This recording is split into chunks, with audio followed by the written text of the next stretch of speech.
we are opposed around the world by a monolithic and ruthless conspiracy that relies primarily on covert means, on infiltration instead of invasion, on intimidation instead of free choice, on guerrillas by night instead of armies by day. There is little value in ensuring the survival of our nation if our traditions do not survive with it. Welcome to episode 61 of the Abuse Hour. It is I, Coffee Long, coming to you unsupervised, unmedicated, and an unchecked threat to society. I am rolling hard in the Mobile Doomsday Studios with more weird shit for your ass. So let me see, man. There's a lot going on, and I'll tell you something, man. Like, usually I like to, dude, life is hard enough, and I like to, offer at least a little something to laugh about, a little something to brighten the day, I try to be a casual extremist, right? It doesn't got to be, so hectic all the time. But I'll tell you something, man. Shit is starting to get heavy out there.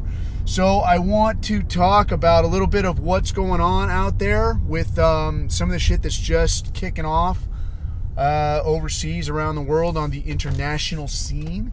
And I want to start hitting on what that means for you and what you need to start being ready for. So I've never really been one to say like, bro, you got to get ready now. But I'm saying you need to start thinking that direction. Like I've said, before, like, hey, maybe start thinking about it. But I'm saying like, no shit. Start getting your shit in one sock, man, because the planets are aligning and shit could get hectic real fucking soon. And I'll caveat that by like, it was not that long ago. Well, shit, let me say it this way. I will tell you a story. I'll tell you a story about a very, very long time ago in a faraway, forgotten period of American history that I was unfortunate enough to be alive for. But not that long ago, man. Check this shit out. Like, I was at work when I was in the military and I was getting my operator shit on. I was at work and we were rigging up this thing called a duck. And a duck is basically one of those, inflatable Zodiac boat deals. But the deal is you put it on a wooden platform and you put all these straps and shit and you get this tubular nylon and you basically tie it to this fucking platform. And what you're going to do is you're going to take this thing and you're going to put a bunch of your equipment and shit in it, and then you're going to go and you're going to like hover over the water, not you personally, but like in a helicopter, and then you're going to shove it out the back, and then you're going to jump out of the helicopter, you're going to fucking unass the duck from this, from this platform that it's on, and then you're gonna, Zodiac off into the sunset and go, do your shit, go do your thing, set shit on fire, slay the dragon, save the princess, whatever. So we're rigging up this fucking duck, in the compound in the back there, and now like this Cadillac, this fucking gold Cadillac, like just rolls into the compound, and everybody kind of stops and is looking, and we're like, what the fuck? And like this just kind of creeping and nobody's really thinking much of it. And I walk over there and the window rolls down and it's just this old dude. There's this old dude in his Cadillac and he's like, yeah, is this the such and such resort? And I said, no, this ain't a resort. And he's like, I'm looking for this such and such resort. And I said, yeah, dude, that isn't here, man. He's like, how do I get to it? I said, you go back out here, like you go back the way you came. No, not like that so much, but I said, yeah, you got to go back out here where you were, and then, you turned, but instead of turning, like keep going fucking straight, and you go way down there, and you'll fucking see it, all right? And the guy's like, oh, all right. He's like, well, where am I? And I said, man, you don't even want to fucking know. And he looks around, and like it's all these fucking jamokes, like jack dudes with a lot of ink and ambiguously gay uniforms. And he's like, oh, okay. And he just fucking takes off. But like such was the case. Like this was pre-2001, man. And it was like that. Like you could just drive onto a base. Like if you got fucked up out in town, like you didn't have Uber, but you could just get in a cab and be like, yeah, take me back to the base. And they could drive you onto a base and drop you off wherever you stay. They could just drop you off there. It's not a big deal, man. Like, why make it fucking weird? Like, who's going to come onto a base and fuck around? Like, these are people that, like, signed up for this gig, for the purpose of hurting other people. Like, why would you go there to fuck around? So they didn't really have, nobody gave a shit who drove onto a base or, any of that shit. And it wasn't a real big fucking deal. And then certainly like now it's like if a car rolled up, who can it be? And you don't know who it is. Like people would probably at this point start thinking like, holy shit, what the fuck's going on? Is it a fucking car bomb? Is that guy it's gonna roll down the window and start spraying, or some kind of crazy shit? Like you don't know what's gonna happen. But at the time, it wasn't a major concern. So since then, man, shit has escalated and escalated and escalated. And I guess being an old fuck, but like just kind of the specific era, like the sort of almost sweet spot or unsweet spot that I grew up in, I had occasion to see like the functional, useful, upright society that boomers got left with. Like I got to see like the very tail end of that shit. But then I also get to see, the absolute hellscape that it's all become. So that's why, like, especially like dudes my age, like I feel like, we've got like enough reason to be really pissed off. Like I've seen what this country, I've seen what this society could be, and it's definitely fucking not. It's something much, much else. And it's going to shit in a fucking hurry. And so for me, like, I talked to some other, like, this boomer motherfucker, dude, that was like Mr. Bright Eyes and things are going to be okay, I think, And he's like, why are you in such a bad mood all the time? Like, you always been like this? I'm like, dude, I've been in a bad fucking mood for like 30 years. I'm like, I've seen, how shit could be, and I see how shit is, and I see shit that's wrong, and I see that I can't do shit about it except get pissed off and tell somebody else. So yeah, I'm in a pretty bad fucking mood. Oh, well, that's hard on your mental well-being. I'm like, what's going to be hard on your mental well-being is if I stomp the ass out of you and leave you in a puddle, and then, then you can go on about like patting yourself on the back over what you've done to this fucking place and left for everybody else, so you could go fucking tour the world and you win a fucking bago.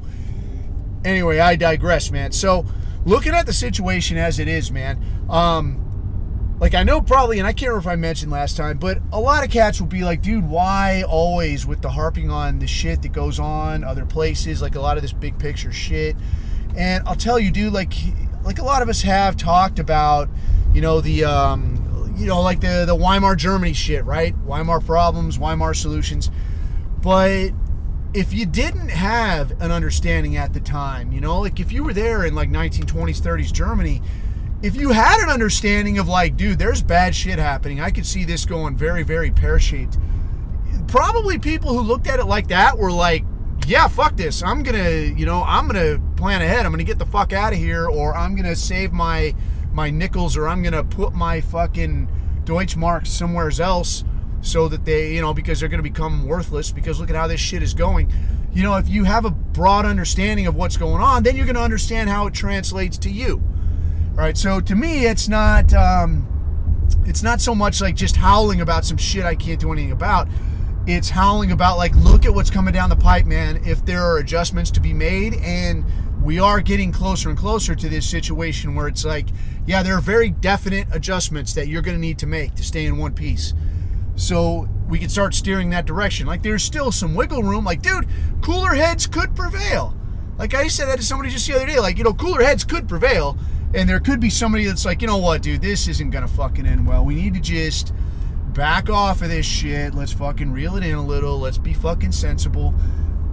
I don't think any of those people are the people making any decisions right now. The people I see making decisions right now are like, well, this is what Israel wants, so this is what Israel is going to get. Whether that short dicks you, or it means somebody's kid dies in a war that doesn't mean shit to them. That's what's going to fucking happen. But looking at what's happening out there, obviously, like, Israel has just fucking continued to ramp up, continued to escalate. More bombings in Gaza. They're moving heavy in the West Bank. They're going after specific Hezbollah targets well inside the borders of Lebanon. And granted, like, these Muslim dudes, they will fucking hustle on that border, dude. They work these fucking borders. They worked them in Afghanistan. They work them in Iraq. You see that's where they set up shop in America. Like, do you think it's some kind of fucking accident that these people set up shop in Michigan and Minnesota, and you know, this is how they do business. All right, they know that like the border is there for you, but it's not so much there for them. You're going to abide by it. They're not going to pay much attention to it. So this is how these things happen, right? But so they are, this IDF, they are addressing targets well inside the borders of Lebanon, and that is getting international attention. I guess South Africa, and I can't remember who piggybacked on with them. A whole gaggle of countries piggybacked on finally. Like, people are starting to catch on in making a complaint to the International Criminal Court. Or no, sorry, not the International Criminal Court, because that's the one that always gets confused with. So I think International Criminal Court is more like a UN recognized, like if you will, more legitimate body. But to the International Court of Justice, which sounds kind of LARPy and stupid, because it kind of is LARPy and stupid. But it does matter, because the International Court of Justice is something that was co-pimped by Israel after the Holocaust, for the purpose of, you know, the underdog, the eternal underdog, being able to get complaints out there in front of the international community and air their grievances. But the shoe is kind of on the other hand now, where Israel is the one under the microscope, and it's other countries saying, hey, dude, proper genocide over here, like straight ethnic cleansing. So they've been talking about, like, they're pimping Germany already about, like, hey, how many of these Palestinians do you think you guys could take? And they're just, like, going around the world and, like, you could take some, you could take some. And I mean, the literal textbook definition of ethnic cleansing. Like, yeah, this area, it's going to be all ours. And they're already talking. There's, like, Israeli news shows. Like, they haven't, for a people that shills so hard on, dude, we're intelligent, bro, we're smart, we're this thing, that thing. These are the tonest, deafest people I have ever stumbled across. Like, do you have any sense in your head?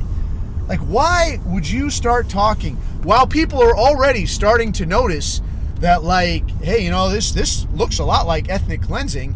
Hey, this collective punishment business where you're literally starving people out and bombing and shooting non-combatants, that is the literal definition of a war crime. This collective punishment business. It's a war crime. Don't know if you knew that. But then to add to it all, you've got this tunnels under the Chabad Lubavitch headquarters in New York. So if you did not know this, man, like when I saw the news stories and somebody had pushed the grizzled Pole, like a dude that I talked to on the gram, pushed me a story by Rolling Stone that came out literally the day after this news story broke about tunnels under the Chabad headquarters. And I mean, dude, to crank out a story that fast, like, hey, somebody get on this. Like, obviously this was an all hands on deck, like every swinging dick, every cannibal on the Congo, you're going to get in here, you're going to crank out something. We're going to take the pieces parts and we're going to get it out there in defense of these beard having motherfuckers. So these dudes, man, it appears, so the appearance of it is that underneath the Chabad headquarters at 770, I don't know what it is, some Sidelock Boulevard, I don't know, in Brooklyn, there's a video out there and it's like stairways down, and I mean, dude, this thing looks like Fallout the movie, dude. Like, it's all scratched up and nasty, like, if there was like literally zombie hands poking out of the ceiling, like, more brains, like, I wouldn't be surprised a bit. I mean, it looks nasty as fuck. But so you get down here and it's moving past, like, here's some dirty old clothes from a body who no longer needed them. And here are bags of discarded filth. And over here is like a tipped over high chair. And I mean, and then the things they were pulling out of there, like nasty, dirty mattresses and just filth. Like, I mean, all the rumors are true. I mean, you're going to have a hard time walking this off, man. Like, all the stuff that, like, your Solzhenitsyn, Martin Luther, everything that everybody ever said about the way that these people live, dude. I mean, look at this. Look at it. You look at it. And but it gets better, because now you go down into the depths and the bowels of the earth, and they move behind, like the video like moves behind this piece of plywood, and now here's this dug in the earth like dirt in, you know, under the structures of New York City, like soil, earth under the ground, man. Like, I can't even imagine such a thing. Like, I don't imagine earth there has seen daylight since, you know, the 1800s, but here it is, earth, and there's a hole in it, like just big enough to crawl through, you know, for a large man or maybe for a child to walk along hunched over. Nudge, nudge, wink, wink.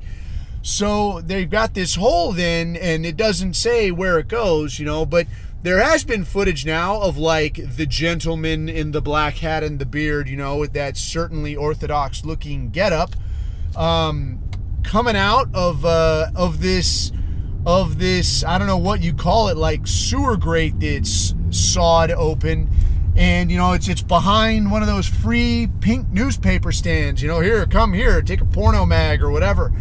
And, you know, all very, and hey, and in fairness, I don't know that is exactly where that tunnel goes. Maybe that was some slick, non-Hebrew person in a Orthodox getup who found a grate to crawl out from and trick and fool you.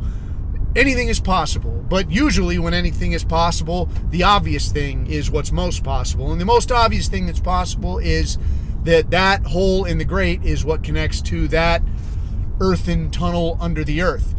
So the official story then, the one that got put out in an official statement by the Chabad Lubavitch organization, and the same thing that got put out very next day by Rolling Stone, was that, you see, it's not what it looks like, Goy. What it is that there was a dispute over this property, this 770 Foreskin Boulevard, whatever it is, 770, whatever headquarters building. There was a dispute, you see, over ownership and property rights and access to the building and so on.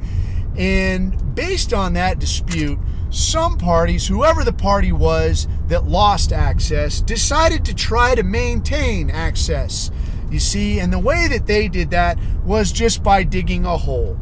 And you see what these people say in their official statement, that is official, officially licensed, sanctioned, stamp of approval statement, is that it was these teens, some kind of teens have entered the chat.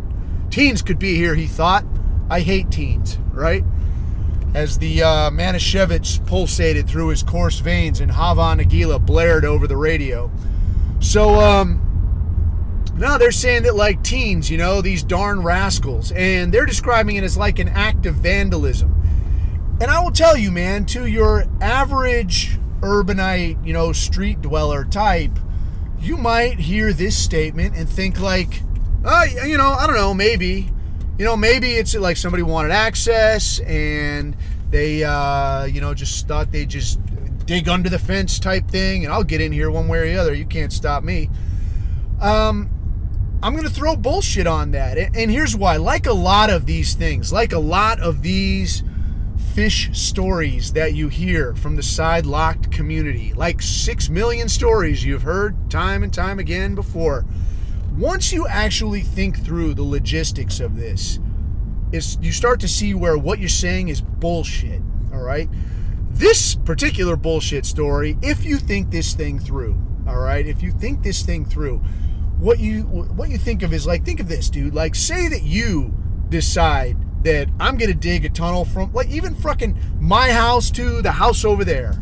You know, I'm going to dig under the street over to that guy's living room or some kind of thing, right? One, you got to get in here with a shovel and you got to start busting ass, all right? How far are you going to dig before you start getting tired and like, I'm no longer interested in this act of vandalism. This is starting to suck, all right? My back is starting to hurt. I'm not having a good time anymore. Do I really want access to this? I just want to get in here and I'm going to prove a point, bro. Like, at some point, right, it's going to become like, all right, dude, this is bullshit. This is ass pain. I got fish to fry. I got other things to do, man.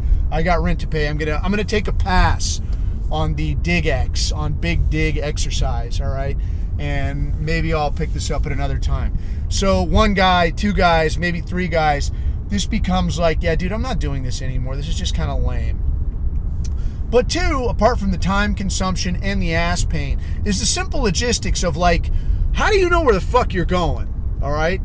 Because, you ain't got to be a rocket scientist to like, okay, what is my bearing? I got to take like a compass bearing to like over there. But now how can I see where the fuck I'm going? Do I got like a string stretching back there?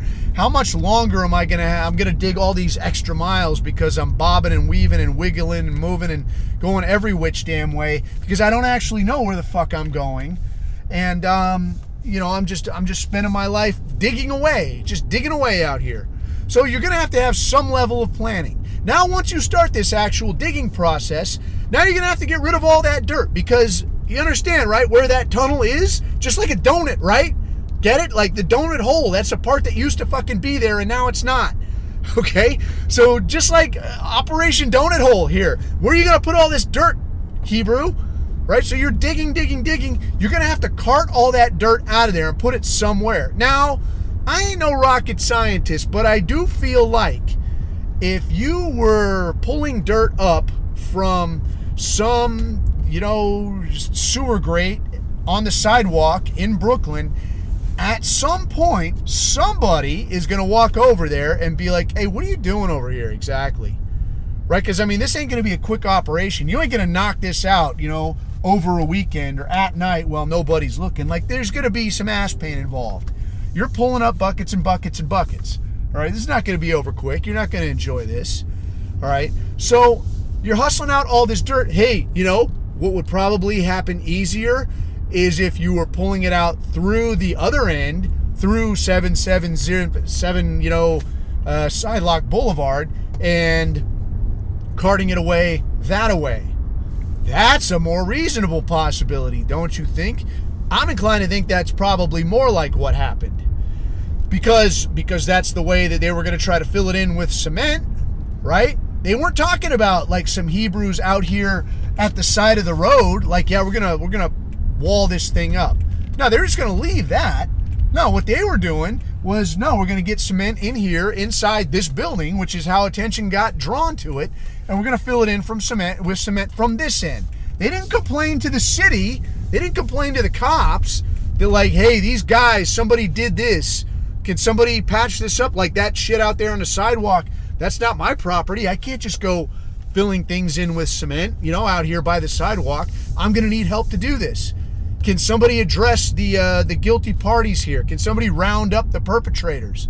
No. We're going to just go out here, sans permit, and we're going to get this cement and try to fill it in from our end. We're going to do it that way.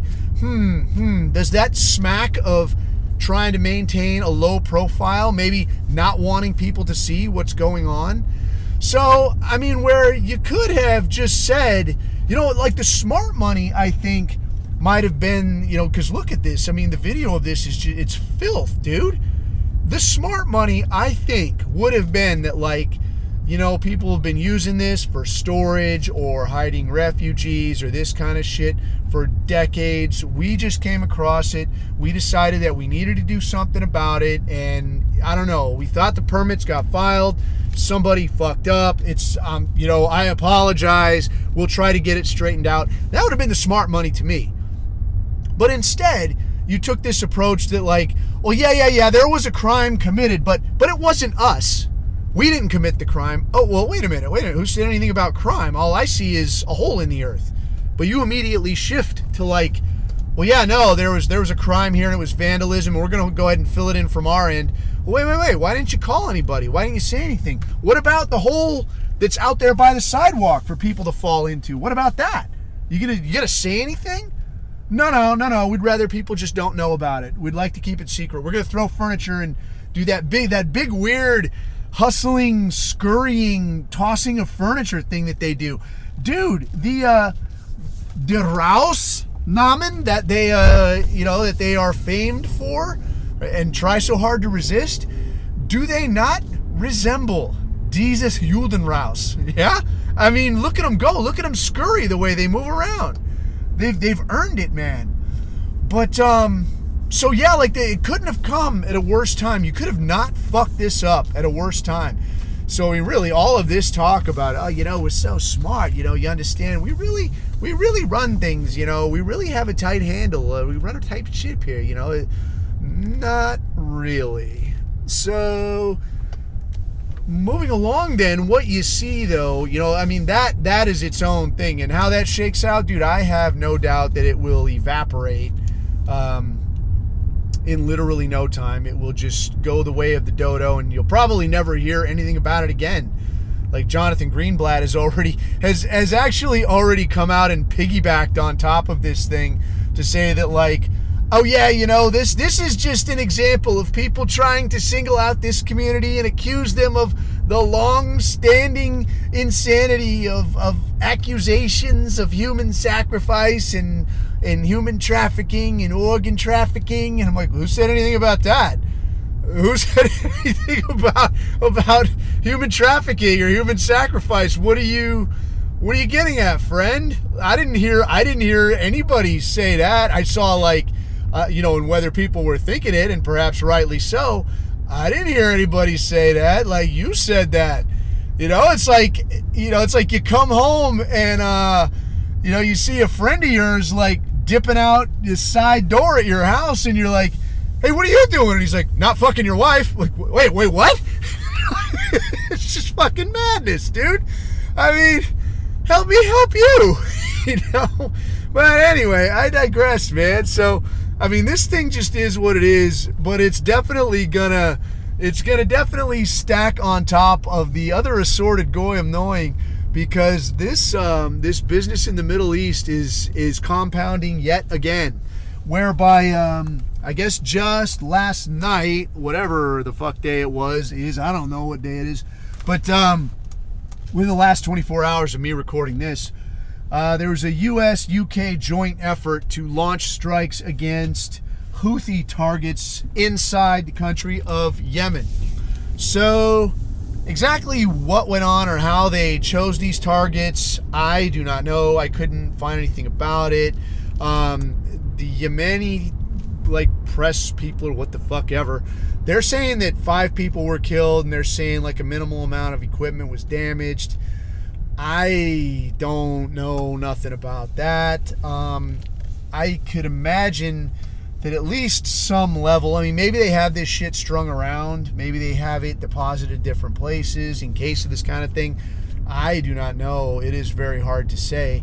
There was some talk that these Houthis had made some kind of an attempt or had initiated some kind of strike against American vessels and had made some kind of hit. I didn't see anything further on that from Western media, but at this point, dude, it's extremely hard to tell, like, who is more full of shit. I can't tell. Because normally you would say, like, dude, Haji media, dude, I don't know. You people could just be bullshitting, dude. I don't know what you're talking about. Maybe you're completely fucking bullshitting me. But the U.S. media at this point is like, you're not any better. You basically just, like, I've been to the puppet show and seen the strings, man, and I don't believe any of this shit. So apparently, though, and I don't know, they're, like, saying this shit like it's a good thing. Now they're saying that Lloyd Austin, that boy in D.C., he the sec def, they're saying that he ordered this strike from his hospital bed. So if you did not know, this is more weird and interesting shit. Lloyd Austin, I guess, was in hospital for treatment of some kind of possible, prostate cancer, I think they said. And whether that was successful, not successful, don't know. I don't particularly care. But the big rub with that was that nobody knew the guy was there. Apparently, nobody in D.C., nobody in the White House, and nobody in the Pentagon appears to have known that this guy went to the hospital for this shit. And he was in there, like, several days. The guy's hospitalized, like, I don't know what, it was like 5 days? Was or still is. Anyway, hospitalized, and nobody fucking knew. So the guy was just fucking gone. So that apparently has just kind of been overlooked. Like, oh yeah, sometimes guys just, they need to take a day and they're just not around. Nobody can find them. And, sometimes that somebody is the guy who cuts your lawn, and sometimes that somebody is the Secretary of Defense. These things happen, Goy, I guess, whatever. But they're, painting this thing now as like, yeah, this guy ordered this launch from his hospital bed. That's how much of a baller we are in this country, this great and diverse nation. That we crush motherfuckers from the cancer ward. You can't make this shit up. But why this matters a lot is because the way that this is getting painted, or my understanding of this is that these Houthi rebels, like, they stage out of Yemen, but they're talking about how these people are heavily Iran-backed. And then they're talking about Hezbollah, saying that they're very heavily Iran-backed. And to what degree they are or aren't, I cannot really say. But what it does appear is that by the U.S. media and, the U.S. government, is there really a difference at this point, putting out that all of these two specific organizations are backed very heavily by Iran. This sort of sets the stage for if and when conflict directly with Iran kicks off, that you're going to be more likely to accept this shit. That, like, yeah, dude, they've been saying, Iran for so fucking long, and I guess it's just finally come to a head. It has appeared for quite a while now that Iran is the cooler customer at the table. All right, so there has been a lot of fucking around. I mean, a lot of fucking around in the Red Sea, in and out. And Iran has been it's their neighborhood, for fuck's sake, but they're the ones not really making a stink about any of this.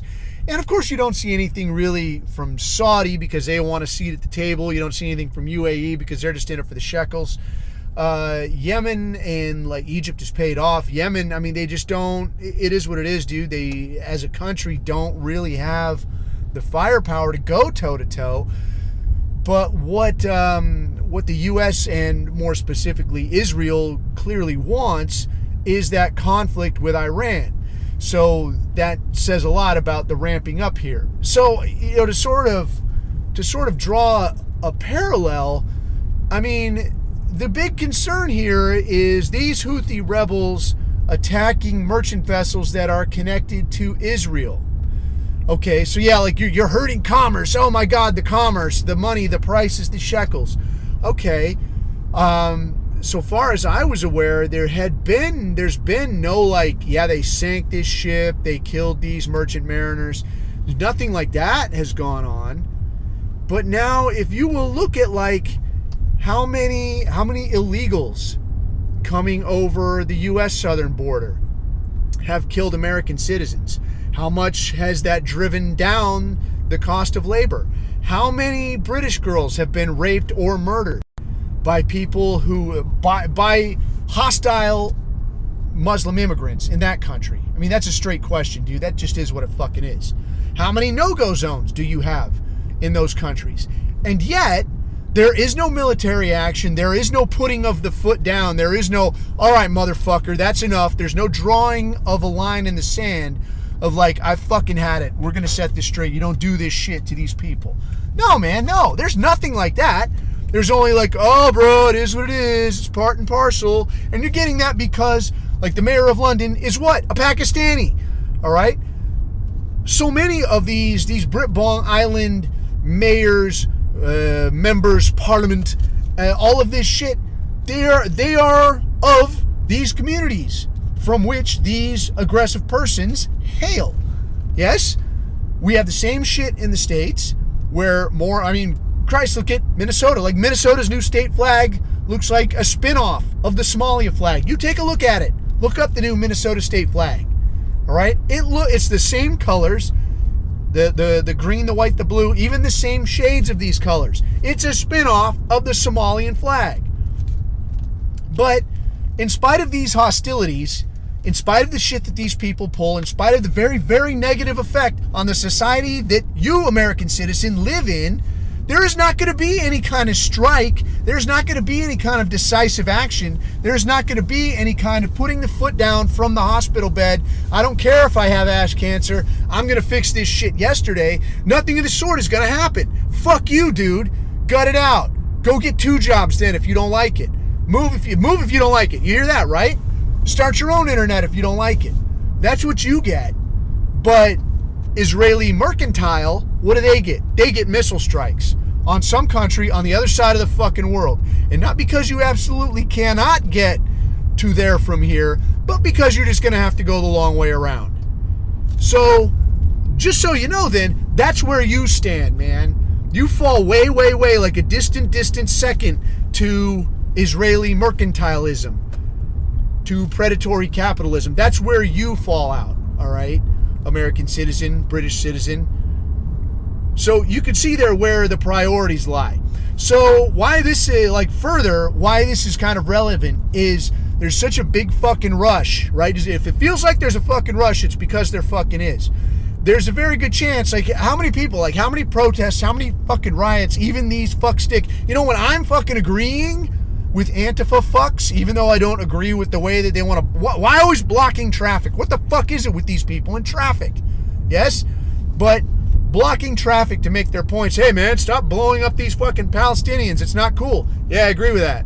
So when I'm agreeing with these fucking idiots, if I'm seeing it, bet your ass that the people in DC are seeing it. And they're seeing that like, yeah dude, everybody thinks this is not fucking cool. All right. So if everybody thinks this isn't fucking cool, what do you think is going to happen when voting time comes around? Your asses are going to get voted the fuck out. And a regime that is not as friendly to Israeli interests is going to get voted in. So that can be like a 2-part thing where on one hand, the AIPAC people who are pulling the strings in DC are saying that, look, man, there's a chance that we just don't have the same pull this time next year. So we need to fucking act fast. There's also the component of this empire is fucking dying and you can't afford to wait another cycle. If you want greater Israel, you're going to have to get it fucking today. It's going to have to spin up fucking yesterday. You're going to have to get this war going. You're going to have to wipe this Iran off the map. You're going to have to crush these Houthi rebels, this Hezbollah, this Hamas. You're going to have to clear these dudes out. We got to set up shop and it's going to have to happen now. So this could be an either or where like maybe they're looking like, well, we don't really have a long-term option. We got to get this done now.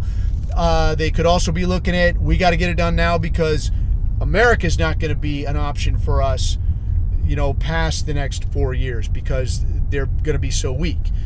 I don't know which it is, but that is definitely the direction that it's going, right? It's very much definitely the direction that, yeah, man, we can't afford to wait till next time around. It's got to be now, right? That shit's definitely happening. What that means for you then is that where they start rushing, they're rushing, we got to get this war going. You hear, I mean, and too, like these Muslim countries, they talk a lot of shit. They talk a lot of shit and then sometimes they finally do something.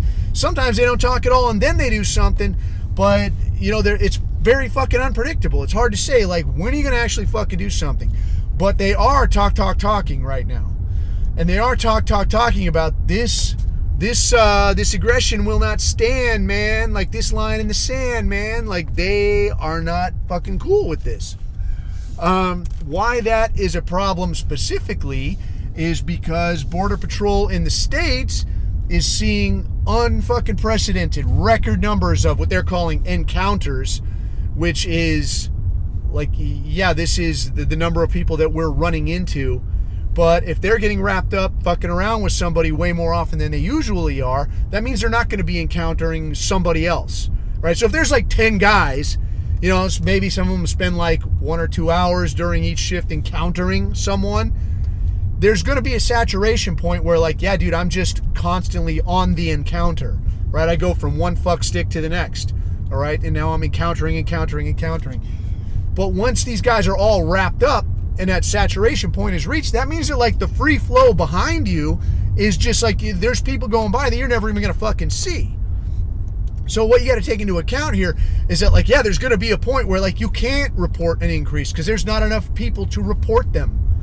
right? Everybody is constantly encountering. So what they're seeing again and again and again here is it's not just Mexicans and Guatemalans and what have you. They're talking about Chinese, they're talking about Haitians, they're talking about people from who the fuck knows where. Why that's a problem is because we already know that smuggling routes into the States is, I mean, it's been up and running for a while. Like when we're talking about like the El Chapo tunnels from like some house in Tijuana to some other house over the border in like San Ysidro, like down by the border in San Diego. Like if they found one, how many more do you think are out there, right? Because you always got to consider, like you found one, that doesn't mean that it's all gone. Just like finding cocaine in a speedboat. You caught one. If this is one, like how many more are there? You don't fucking know, right? So what this means for you then is a worst case possibility where like these people decide all at once to like, you know what? We have fucking had it with your shenanigans.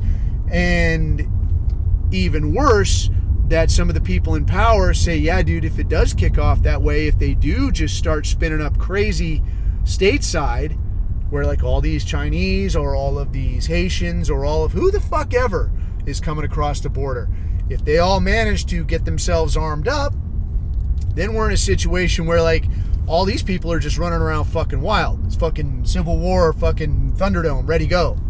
So one, that destabilizes this country, which makes, you know, that just benefits the people on the other side of the world trying to live their lives. But two, it makes it possible for the people currently running this country to say, hey, the election thing, we're not doing that shit no more. We got bigger fish to fry. We got this shit to deal with. We're in charge indefinitely until the situation is resolved. And then just like everything America does, we maintain a steady state of chaos until it's time to up the taxes and fund some other government program and weasel dick a little bit more of your life away from you. So in that sense then, something that I wanted to hit on that was kind of touched on in the chat there is that where somebody was talking about like, you know, is it like totally off the table for, you know, guys in our thing to think about joining the military? Dude, I would say yes, absolutely. It's off the fucking table. Even when I was in, like this idea of like, oh, the American military would never turn on American citizens. Dude, that is all we fucking practice on is American citizens.